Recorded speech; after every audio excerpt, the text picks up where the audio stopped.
speaking of, in particular, Netflix docuseries that you've been working on, Diddy Do It. Right. You've been saying for years that you feel you knew Diddy's character. Right.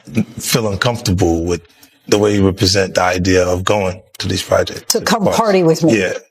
And then that swayed me away from it. Just that. Nigga Puff, like he called, we should kick it on the shit after the Mace. Right. And the nigga, matter of fact, they sent me the girl pictures, like pictures of the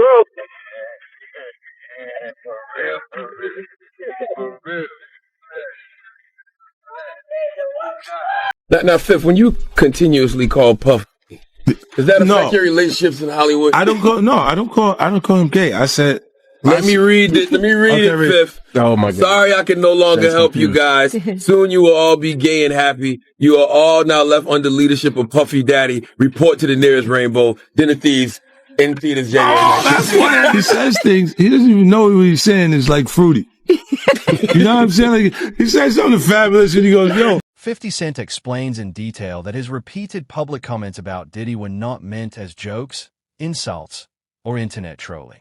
He says his stance came from personal experiences and long-term observations within the industry.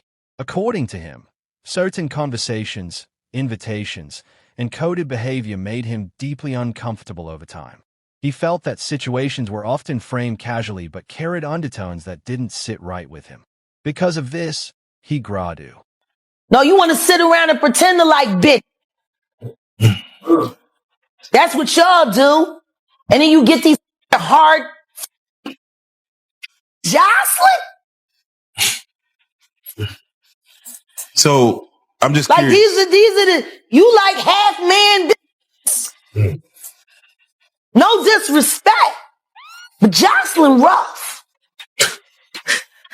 Them shoulders is. And the way she like running up on, I already know she done strapped up on you. Ooh. So, Jack, let me ask you. There's some of the shocking things. I hear that mean with a harness. Oh. Okay, not a harness. Yeah. So I gotta ask you this. I'm sure somebody's already asked you this, but have you ever been to a P. Diddy party? Yeah, several, many, honestly. And so, can you take us through like what goes on, like when you were there? What did I say when y'all asked me about why was the TD Jakes at the Diddy party? Yeah. What'd I say? Money. Yes, correct. Were you surprised that there were so many cameras in his houses? No. That he's recording these? Of course. He is the J. Edgar Hoover of hip hop. Okay. Y'all done seen him put on the pyramid with a skirt? So let me ask you, when you hear that Cassie was told to hire male escorts to come in what they call freak-offs now. Yeah. Is that something normal that happens in Hollywood? Yeah. Freak-offs. Yeah. Okay. Everybody know that. I've been saying it. Yeah. How many times I got some these is wild. So do you feel like people, when they hear pink cocaine, Young Miami has to bring across? Wait, the Tusi. Yeah, the Tusi. That's what they call. I found out. I talked to my drug guy because I wanted to be informed. Because people was calling it Tusi, that's calling it the Tunchi. I didn't know which one it was, so I talked to my drug guy, and my drug guy filled me in, and then it made perfect sense. Tusi. Talk to him. Drugs with Jaguar. Let's talk. Drugs education. 101. So Tusi is the cocaine, but they take the ketamine and cook it up. And they fold it into the coke. Now, if you don't know what ketamine is what they call on the street special K. It's a veterinary drug. It's a horse tranquilizer. Now, gay men have been using this for years. See, back in the day, if you went to a gay party or a gay rave, there were certain drugs that you would always find on hand. Viagra, ecstasy, special K, and cocaine. Now, see, the cocaine keep you up all night, but unfortunately, it gives you limp noodle because of with the blood flow. So you with a half hard dick all night. So that's why you had the Viagra to make sure that the dick involuntarily stays hard while you're numbing yourself with the coke. Now, see, the ketamine, that's a horse tranquilizer, so that relaxes all your muscles. You could get by 80 ton gorillas. You wouldn't feel a thing. So now, your dick is going to stay hard. You numbed up and you high. You got the ketamine in you so you don't feel shit. And then you add the ecstasy to put in the feeling that you've now blocked out. And now you got. When asked about the Netflix documentary and its central question, 50 Cent makes it clear that his doubts about Diddy didn't come from recent headlines. He explains that for years he noticed consistent patterns in how Diddy operated socially and professionally.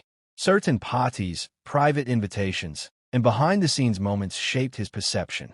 These repeated experiences led him to believe that the public image and the private reality were very different, which is why he openly questions Diddy's character long before the situation reached the courts. Many of those come back to be baby oil. Bro, listen to me. Costco's don't sell that much baby oil. Well, you know sell that much baby oil. Yeah, I don't know any store that sell that much baby oil. I know Costco, they came out and said that they don't even sell baby oil. My sentiments exactly. But you personally, right, what do you believe was in the baby oil? If you ever seen a massage parlor being raided and they walking out the people, do they take the massage oil with them when they go? No. They just walk out the people who are being arrested. If you ever seen a person get arrested and the people being arrested in those brothel houses, do they take out the stuff in the brothel houses? No, they don't. They take the individuals who are being arrested out the brothel houses. For them to take 1,000 bottles of baby oil, it's like that they did not leave one. They left people there, but they ain't leave not one bottle. Nobody needed no baby oil. So my whole thing about it is that there was something in that other than baby oil. That's why they took all the bottles. And 9 times out of 10, if I would give it a wild guess, it was, and like some of the people told me, it was probably that GHB. What's that? I think it's gamma hydrox. I looked it up, bro. Let me see if I can find it. I know this is just showing everything like that, but oh no. Let me. Yo, somebody tap dance or sing or do something, you know what I'm saying, while I'm doing this. Oh, here it go right here. It's gamma hydroxy butyric. What is it effect on the body? It's a euphoria, drowsiness, decreased anxiety, and memory impairment.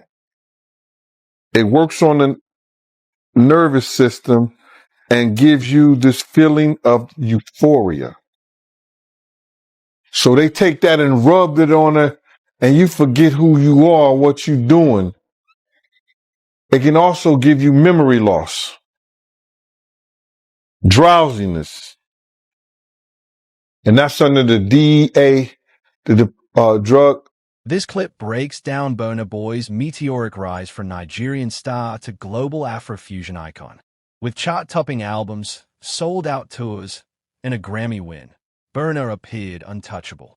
However, the narrative shifts when reports suggest his connection with Diddy brought pressure instead of progress. What initially looked like a strategic partnership slowly began to feel restrictive. Subtle changes in Burna's public tone, music direction, and on. Have enough money to He check. put the boots to that girl.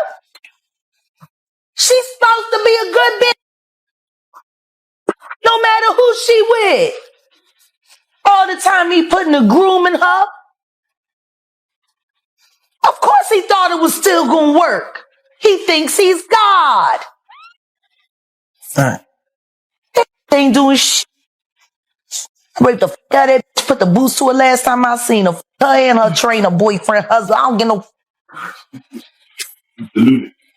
So you hear about stories of Diddy like shooting people, blowing up cars. Yeah. Is he this gangster that behind the scenes that is that him? Or is that people Shout around? out to Wendy Williams, the first woman to uncover the homo thugs. That's what these download bitches was called when Wendy first started talking about it in the 90s, the homo thug. She's talking about Diddy. And then what's the stuff that's happening to Wendy Williams? You think this is all connection too? Of course. They've been waiting. He's been waiting. He was waiting for Kim. Remember? He was waiting. The casket was ready. She was literally casket ready. Some people are saying the whole Wendy Williams documentary that she's pretty much allegedly playing this way to keep herself safe from him, from any unaliving. It's been working for Orlando Brown. Why wouldn't it work for Wendy? To play crazy. Why wouldn't it work? Hey, look. Hey. The oosh gosh whoosh wash. Orlando's brilliant. Right. Yeah. Y'all spent time with him. We did. Yeah. He's highly intelligent. Yes. Imagine what it's been like to wear this character for this long. No. I can only... That he does is a character. Actually, the shit he does online is the best acting he does. Is he speaking truth? Of course he is. You know? We seen Quad on set. Major pain in his ass. Literally. Since he was a kid. Man. And then eating milk. Well, talking about expensive pain. Now, in his ass. wait, this is Philly you're talking about now. Wait a minute, Jack. Me. Wait a minute. He's a f***ing Fruit Loop. He Diddy 5. This is Philly. He's a deep fried period. He Diddy 5. He Diddy fried. He the Diddy do our bop. Me. Real rap. You think that audio that they put out was real? Yeah, that was him. Nikki put that out there. That Nikki recorded that at the off in the Calabasas. She been waiting to drop that shit on Meek. Oh. She just wasn't going to tell nobody it was Diddy. But now that Diddy out there, why not? So then who's the guy who's claiming he recorded it? Oh, somebody that got paid? Yeah, he said like I was standing somebody outside the door. That got paid. Yeah. Just like it wasn't seminal fluid that Justin Bieber was wiping away from his mouth when he brought his face up from Odell Beckham's groin in a club with Trey Songz on the lookout. The focus turns to the widely discussed government seizure of large quantities of baby oil from Diddy's property. The speaker questions why authorities would confiscate something so ordinary unless they believed it contained something else. Every bottle was taken, not just a sample, which fuels suspicion. The argument presented is that investigators likely knew in advance that the contents were significant, making the seizure feel targeted rather than routine. That happened back in the day. And then maybe that if they knew there was going to ever be a YouTube or they knew there was going to ever be social media, a lot of the stuff probably wouldn't have got played out like it did. But things happen and these are just stories from the past. I would like to use that as, what you call that? Just to clear the facts up what's going on. but it all started, we was in Atlanta. And this story starts when I'm with Puff and he's in the exotic bookstores and he's doing shopping, right? He's shopping, getting his stuff and everything like that. So, you know, this is the first time I was ever in an exotic bookstore with Puff. So, you know, I'm giving him his space. He's taking things off the shelves and stuff like that because they gave him a brown paper bag. When they gave him a brown paper bag, he was just putting stuff in there. So I said, damn, you know, he got to go put it on the counter and, you know, show everybody what he's getting. So as he's going, I'm just looking at the places where he's picking stuff from. So there's one part he picked up some things from up here on my left side. And then he picked like quite a few of them down. I was like, yeah, okay. He put them in the bag. So when I went by there and I looked up there and it said butt plug. And I was like, hey, yo, I was messing with him because people don't understand, you know, we was like friends. He was a part of the same gang. So I'm still going to tease him. I'm still going to mess with him and everything like that. I could do that. It wasn't just no security thing. So I say, yo, what are you getting this for? And it said butt plugs. And he was like, yo, can I do my shopping by myself? I said, yeah, you could do it by yourself, brother. And he started walking and everything like that. And when he got to, I just waited at the counter. And when he got to the counter, he didn't even have to show the guy nothing. He just gave the guy a wad of money. I mean, like he gave the guy a stack, something like this. And Puff wasn't the dude that carried no 20s and no 50s and nothing like that. And I mean, like, he just said, boom. And we walked out the store. So we had to leave Atlanta and go to North Carolina for a show. You understand?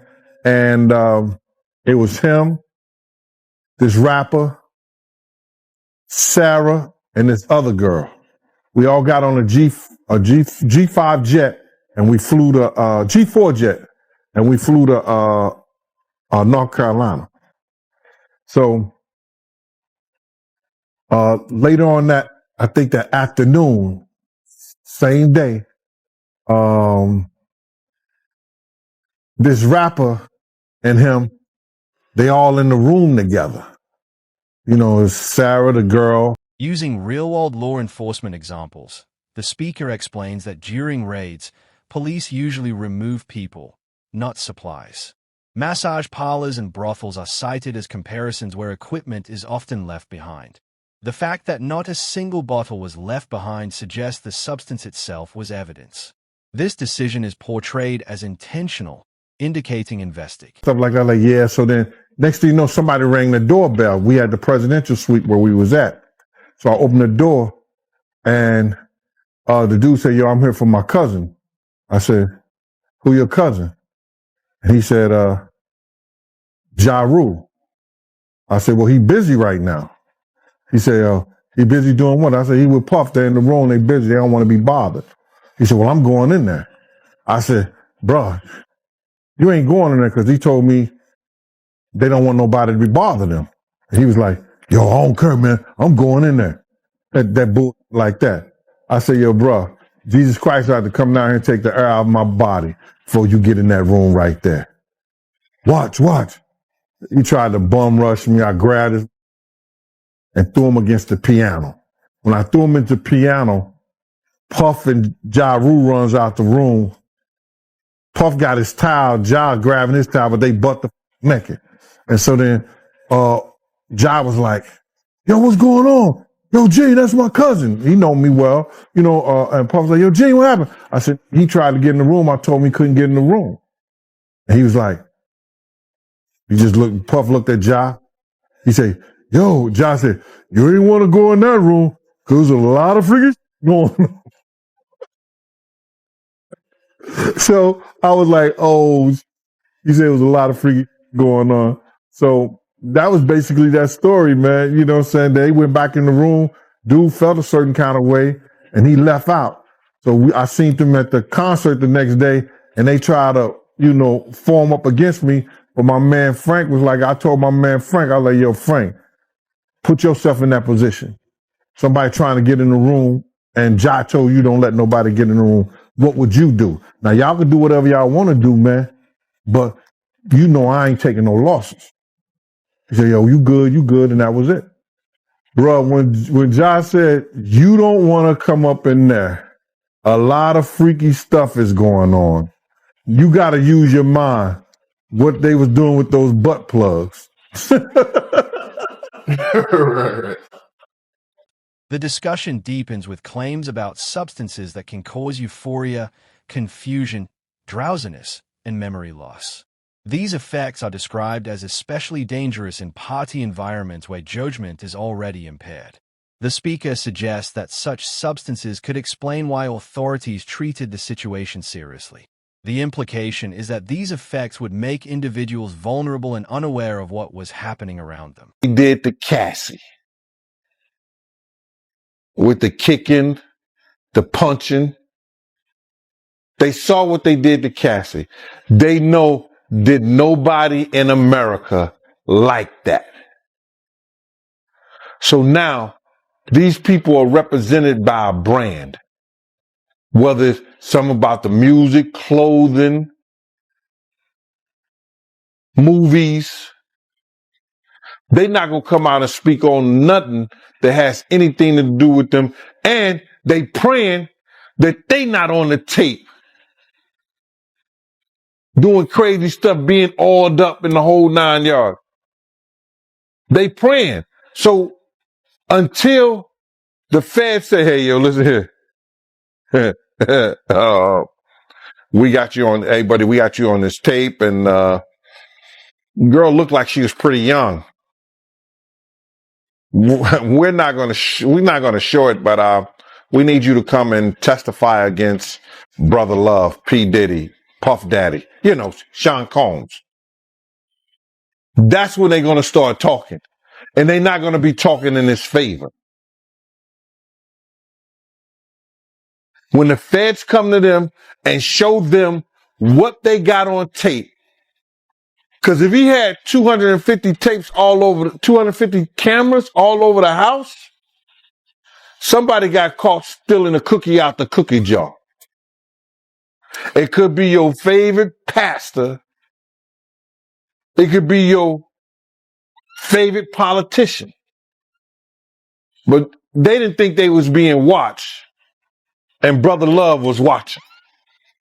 Yeah, I mean, TD Jakes, he hasn't even came out and said anything. And him and Diddy was real cool. Amen. Amen.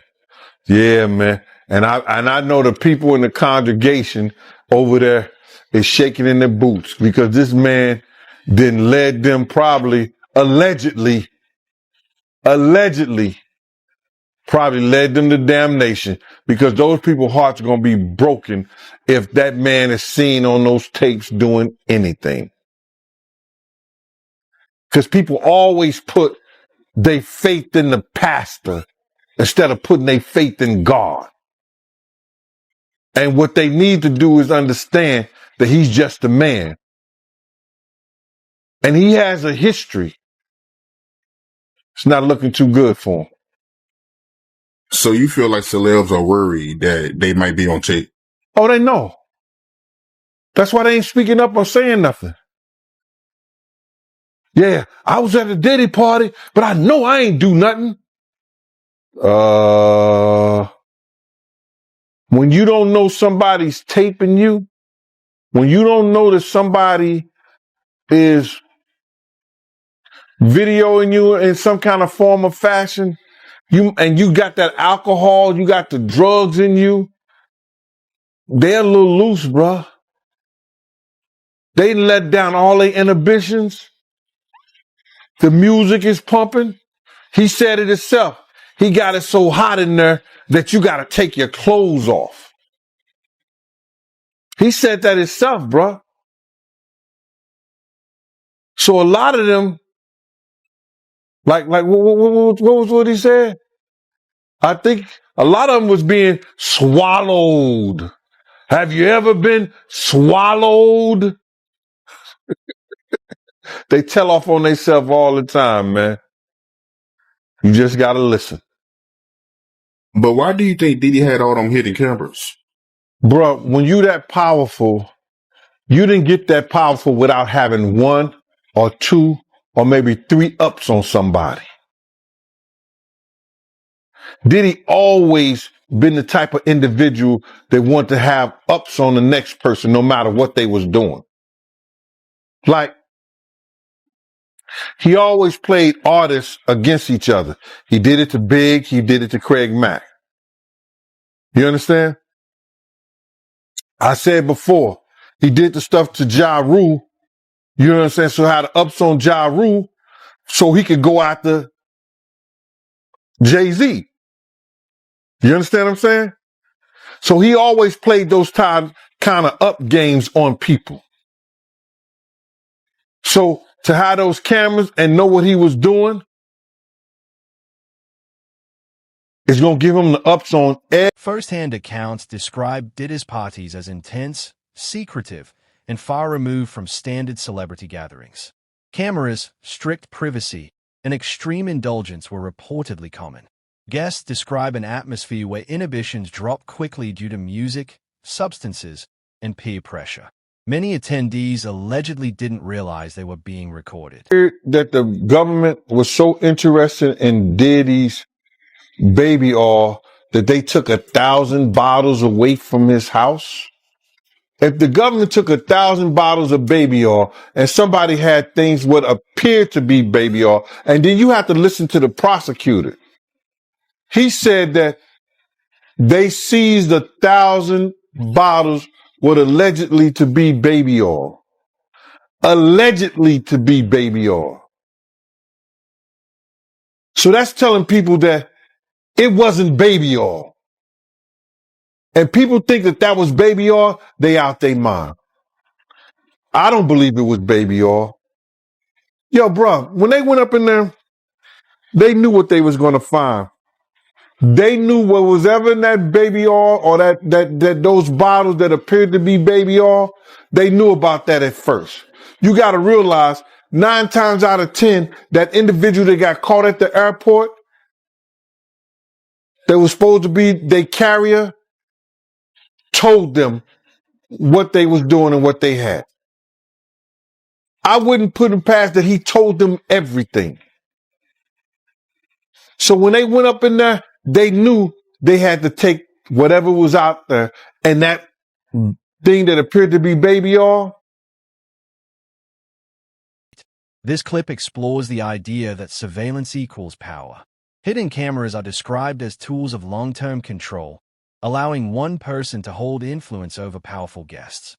According to the speaker, this explains why so many celebrities stayed silent for years. Fear of exposure, reputational damage, and career loss may have kept people quiet even as rumors and allegations grew louder.